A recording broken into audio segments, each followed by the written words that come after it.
Dave, we're heading into year 22. What is it about year in and year out that gets you motivated, that gets you excited for baseball season to start again?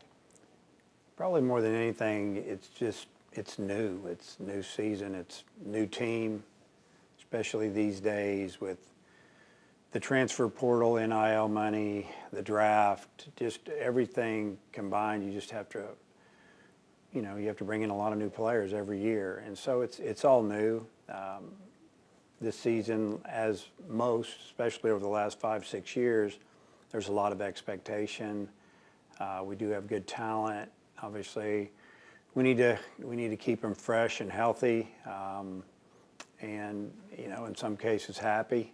So it's always something, but it's just kind of the way it is for me, my life, the ebb and flow of the year and the rest, and then the build-up, and then the season. It's just that's what I've done forever. Mm-hmm. It seems like for 30-some years. So it's like now it's time. It's that time of year.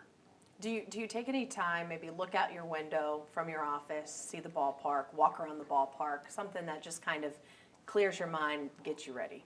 Yeah, I do that a lot. It's usually some type of exercise, honestly, but yeah, and you have to mentally get away from it a little bit in the off season, however you do it, whether it's through exercise or getting out of town or both. But it's hard to shut it off because it's every day you're thinking about it. You just ask my wife; she'll tell you. And but that's what I do. I don't see it as so much as a job, as a way of life, and I've said that for a lot. And I truly believe that. And I'm very fortunate that I get to do this. Mm-hmm. How is it different now than it was when you walked in here day one? Yeah, that was a long time ago. It was different. I mean, Coach DeBryan had a really good baseball program that I got to be a part of as a player and as a graduate assistant coach. And, it was just different because it was a different league, different travel compared to what I was used to when I was back here as a player and a coach. We've really elevated the expectation around here. Obviously, you look at the ballpark. Just the league as a whole is just so talented, and obviously, and I mentioned earlier, the expectation is through the roof a lot of times. And if you don't win a national championship, you've had a bad year. I mean, last year I remember in the summer in August I was out walking my dog at like 9 o'clock at night, just trying to be by myself, and someone was walking and they kind of were shaking their head, said, "Man, really kind of sorry, but what a disappointing year for you, wasn't it?" And I just said, "Did you know that we won the SEC championship? We won the West for the 4th time in 5 years. We won 43 games. It was a great year." Mm-hmm. And so that's and then I kind of walked away and was a little irritated, but at the same time I was appreciative that there's this expectation here. Mm-hmm. When you manage these baseball programs like you have over and over and over again, the one thing that you have done is allow Matt Hobbs to be Matt Hobbs and Nate Thompson to be Nate Thompson, but at the same time you still kind of get your hands dirty out there. We were talking to Peyton Stovall last week. He said Dave's the best infield coach in the country, so you still get to be a coach and not just manage this team. Yeah, I like coaching. I can remember this summer that I coached with Team USA, and I was an assistant coach. That was the summer of 2011. I had a blast, honestly, because they weren't all looking at me, and I just was kind of a coach, but one of the guys. I got to be that guy, and I hadn't been that guy for a long time. And it's just a different feel. But I like to coach players. I like to coach base running and infield play, and just the common sense of the game, as I'm always talking to these guys about, is have some feel. You got to be able to do things spontaneously because you know what you're doing. You don't have to ask what to do all the time. And, it's kind of like life, Nobody's going to help you along down the road. You can get a little advice here and there. But I do like to get out there and get with them, and I love working with the infielders. How do you separate that, being the head coach and having to have some tough conversations at times when you need to, and then going outside on the field and being the ball coach? Yeah, it's a little different, but it's, how do you handle it? It's different every personalities different. And so you got to try to figure out how to handle them, in the office talking about playing time, or, you kind of got to know where they came from, the background, the parents, what's going on here a little bit. And I think that's helped me a lot. But I think the guys know that in my office is one thing, the door's always open, and I'm always going to be up front with them. And that, to me, that's where I feel like I'm old school, because I don't feel like maybe enough people will just tell you this is what the situation is. They tiptoe around it. And I think the players, they see right through that, and they appreciate that I'm honest with them, whether that's not what they want to hear or if it's what they want to hear. At least I tell them the truth. And when we get on the field, I can live with that. They can live with that, and they know. But on the field, they just let me coach them. They're not asking about playing time or what do I got to do to get in the lineup. They're just trying to get better in front of everybody. It's refreshing, looking at right now in 2024, to have real conversations with people who know you're just here to make you better, to help you figure out what that direction looks like.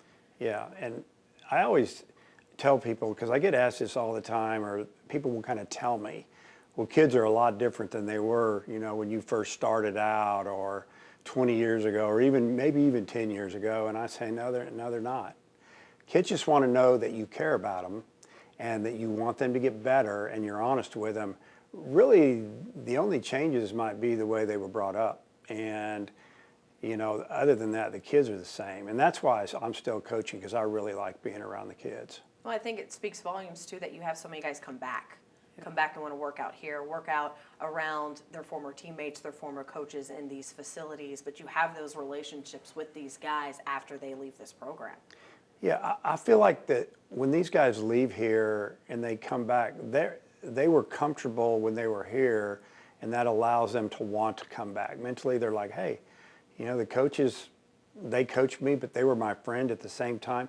And the players that go through our program, say 3 years, and they sign after their junior year, or even seniors, as freshmen, we're going to talk to them a little bit differently, because we have to earn their respect, but they have to earn ours. And how do they do that? By showing us work ethic and going to class and taking care of business and just growing up. By the time they're a junior, we treat them like a man. And, we expect more. We expect them to lead the locker room.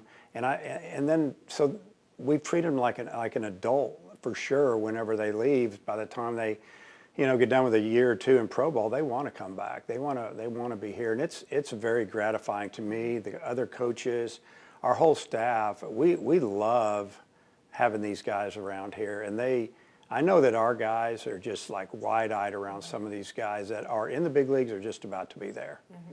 And they, it's rewarding as a coach to watch them, again, make their major league debuts and be at the highest level that they want to be at, that you kind of helped. And I know you've flown and watched some World Series games that former players have been in. That's just got to be fun, too. It's super fun. I'm thinking about this summer, if Dom can stick in the big leagues with the White Sox, and I truly believe he will, and then there's Andrew Benintendi there, and maybe they play Baltimore, and there's Heston, and Heston and Dom are like attached at the hip, and kidding around. Like I called Dom the night he got drafted, and I said, hey, you got any blue stuff you want to give away? Some diamond, just joking with him, because that's the relationship we have.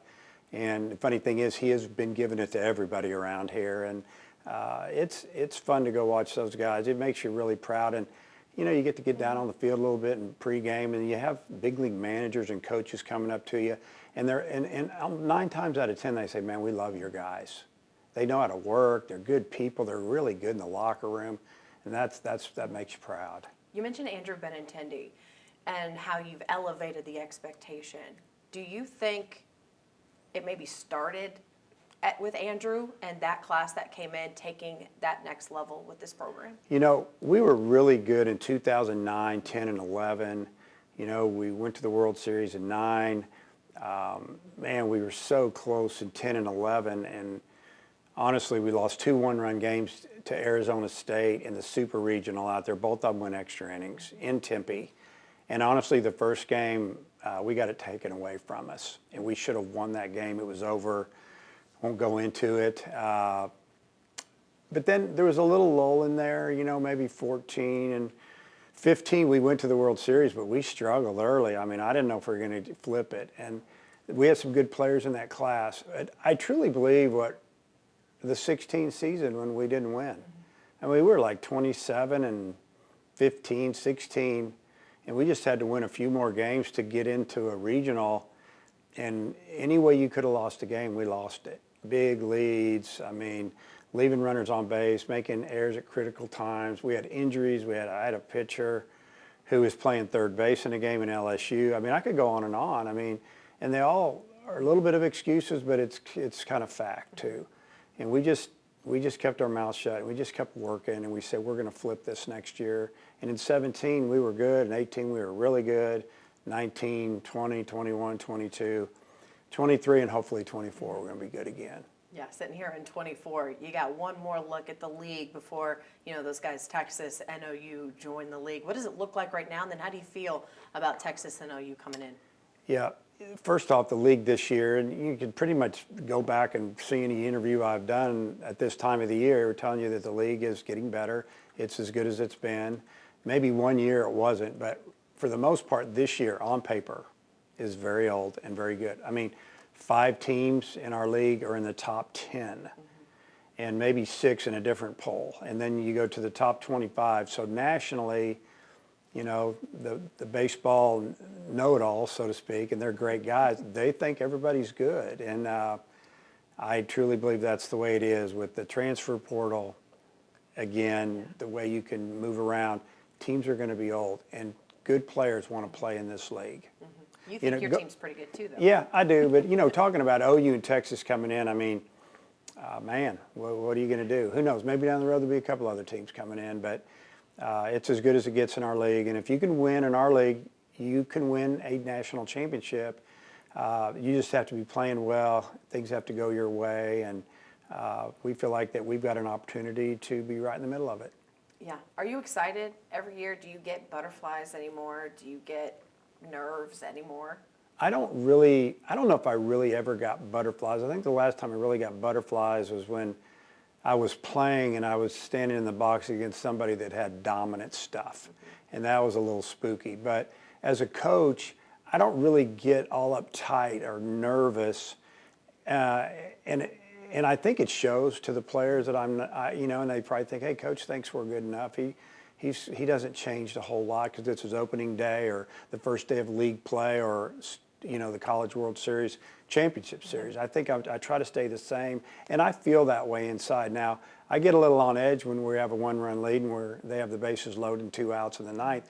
They're a little nerve-wracking there, but I think to me, again, it's a way of life. I like the games. A lot of coaches have told me over the years that they're going to get out because they don't like the games anymore. So that, to me, that was more about a mind thing. They let all that control. I like the games. If people get upset because we lose, I get it. If I get a bad email, I get it. But I appreciate the passion. Those reasons, the old school mentality you kind of still have, you think that's why people want to come and play for this program? I think the ones that really look into our program and don't listen to all the outside noise, because there's a lot of programs that are a little envious of what we have here. First off, we have a coaching staff that's really good. My assistant coaches are amazing. They've all could have left many a time to go to another job making probably a lot more money or more money anyway. Some to professional baseball at the highest level, head coaching positions. So I feel great about our staff. But sometimes in the recruiting game, there's a lot of negativity. But if kids will really look into it and look in and talk to our kids, they'll tell you that we are really good to play for, and we let them play, and we're not on them, and we're not yelling at them and saying things we shouldn't be saying. We're trying to build them up and get them better, and there's a lot of expectations around here, and those are the kids that we want, the ones that are tough-minded, that want to play in the big leagues and want to fight their way through the minor leagues. And in the meantime, maybe they'll get a degree and a couple championship rings here. You mentioned earlier about having an outlet outside of this program, outside of baseball. And I don't think I've seen anyone else put their dad's head on a stick at a baseball game than Marion Holland, and you have Karen and that support system, and just how crucial to your success have those three women been to you? Well, eased my mind a lot about missing a lot of things. Now both of my daughters are married. My oldest daughter has been with her husband Jacob, have been saving money, trying to build a house, and they finally did that. Well, we got the call, hey, I'm going to come talk to you. Hey, we're pregnant. And that was on a Wednesday, but by the next Monday, that had turned to 3 triplets, all natural. Mind-blowing, honestly, life-changing. So we have that coming down the road. So there's going to be, it looks like 2 twin boys and another girl. So we're pretty excited about it. But it's been great having them. They've supported me. They know that baseball's a way of life for them. I mean, I remember one time when we had been here a while and we hadn't been to the World Series in a couple years. It was like, when are we going to the World Series again? And they plan on going to the World Series. That's a little vacation for them when they were 6, 7, 8 years old. Then they started realizing it's pretty tough to get there, and they appreciate that when we do get there. And you've made sacrifices too. You've missed a couple games for graduation. You've always shown that balance that, it is more than just a game. Yeah, I've missed 2 Friday games for high school graduation. One of them I got to give the commencement speech. And I've never really been nervous to speak once I get going. But when I was in front of all my daughter's friends and parents, and it was very stressful for me. And I'm glad I got through it. And I'll never forget it. One of the games, we were facing Mississippi State, and their superstar pitcher was a big leaguer, and he shut us down like 8-0, 8-1. And then one of them we were playing at Tennessee. Both of them were on the road, and Brian Anderson hit his first home run, because I had someone in the audience sitting behind me that was kind of watching it on their phone, and they would give me updates because I was super nervous about our team playing. It just felt so awkward to me to not be there. Mm-hmm. I'm sure it does. I'm sure that, and now with cell phones and stuff, it's hard to not be there even when you are there. You brought up being a grandfather for the first time. Has that sunk in? Not really. I mean, everybody says, what's your name going to be? I said, I have no idea. Whatever they want to call me, I'm good. And, someone said, are they going to call you coach? And I said, we'll try to get a different name maybe with them. But, really excited. It's going to be different, especially when you have three come at once. There's going to be a lot, all hands on deck there for a couple of years. So try to help them out as best we can, but I'm really looking forward to it. So what if they come on a game day?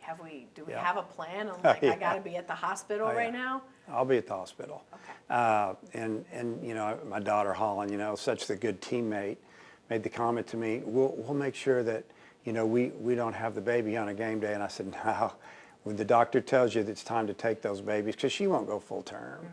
If she can make it to late April, we'll all be ecstatic. Her regular due date's the first week of June, but there's no way. So if he says it's going to be at 2 o'clock on a Saturday afternoon, I'll be there. Don't worry about it. It's all fine. How quickly are those babies going to have balls in their hand? Pretty quick. I'm thinking, knowing Jacob, her husband, played football at Ouachita Baptist. Holland's all about sports, and, I'm sure that'll be the little things that I probably purchase for them. How are we feeling about year 27, 20, or how much do you think, I'm still in here for more coaching? I'm gonna coach until I'm either one of 2 things. I don't feel like doing it anymore, or I'm not doing a good job. And because I like coaching now. And I've said this before, I feel better about coaching now than I did maybe 7 or 8 years ago, maybe because of the daughters and missing things. But now that they're out and about, they've got their lives underway. Everything's good. And I think the players might even tell you that maybe I'm a little calmer now than I was 7 or 8 years ago, and maybe a little more fatherly than I was 7 or 8 years ago. So I think it's a good combination.